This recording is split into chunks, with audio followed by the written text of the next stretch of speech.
అఘోర దీక్ష 2 సంవత్సరాలు అయినాయి రాజేష్ నాథ్ అఘోర దగ్గర తీసుకుని. అయితే రాజేష్ నాథ్ అఘోర దగ్గరికి ఆమె రావటము, ఆయన గుడ్లు ఇవ్వటము, ఈవెన్ అఘోర అని చెప్పటము మేము నమ్మామండి.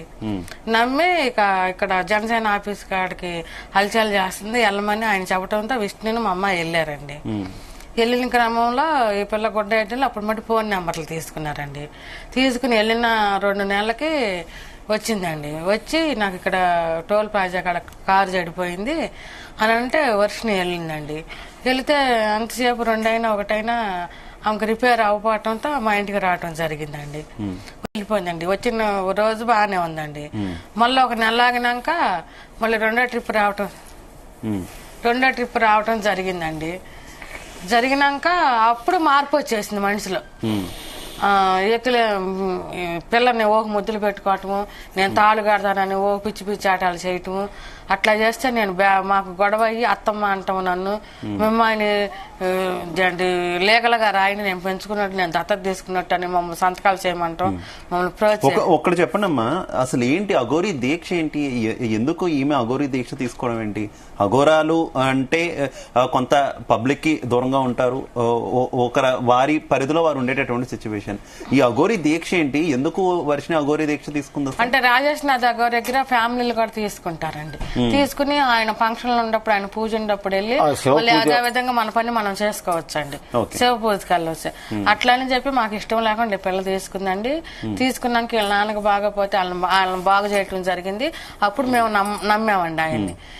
శివ పూజ, శివుడు అనుగ్రహం, శివుడు అన్ని చేశాడని మేము నమ్మి ఆయన దగ్గరికి వెళ్ళటం జరిగిందండి. జరిగిన క్రమంలో ఆయన పరిచయం చేశాడు. చేస్తే ఇక మమ్మల్ని 2సారి వచ్చిన కానీ మనిషి మాటలు మార్చేసి ఎరిగా చేయడం, తాళి కడతానంటాము, మిమ్మల్ని తీసుకెళ్లిపోతానంటాం, అట్లా చేసిందండి. మాకు భయం వేసి దాన్ని కొట్టి బ్యాగ్ గిరాటేసేస్తాడు. ఎన్నాళ్ళు ఉన్నాడు అసలు శ్రీనివాస్ మీ ఇంట్లో? ఎన్ని రోజులు ఉన్నాడు? ఒకసారి వచ్చినప్పుడు 2 రోజులు, ఒకసారి వచ్చినప్పుడు 4 రోజులు అండి. 2 రోజులు 2 సార్లు. లేదు, వర్షిని మాత్రం దాదాపుగా 2 నెలలు మాతోనే మా ఇంట్లోనే ఉన్నాడు, మా తల్లిదండ్రులతో అని చెప్తున్నారు. లేదు 2 నెలలు ఏం లేదు. 2 సార్లు, 3వసారి వచ్చినప్పుడు మటుకు ఒక 6 రోజులు ఉన్నాడు అంతే. 3 సార్లు రావడం తప్పితే 2 నెలలు అంటే కంటిన్యూగా లేడు. 1 నెల గ్యాప్ ఇచ్చి రావటం, నెల గ్యాప్ ఇచ్చి రావటం, అట్లా 3 సార్లు రావటం జరిగింది. ఓకే.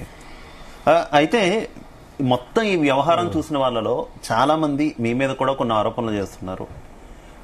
కన్న కూతురు జీవితాన్ని వీళ్ళే బలి చేశారు, డబ్బుకు ఆశపడ్డారు, అతను డబ్బు ఆశ చూపాడు, వీళ్ళు ఆశ పడ్డారు, ఆ డబ్బు కోసం కక్కుర్తి పడి కన్న కూతురు జీవితాన్ని నాశనం చేశారని మిమ్మల్ని కూడా విమర్శిస్తున్న వాళ్ళు ఉన్నారు.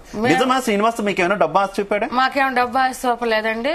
48,000 రూపాయలు మా అత్తగారు పెళ్లిలో పెట్టిన పెళ్లి బహుమతిగా ఉంగరం పెడతారు కదా, ఆ ఉంగరం కూడా దొంగిలించి తీసుకెళ్లిపోయాడు. అలమారలో ఉన్న ఉంగరం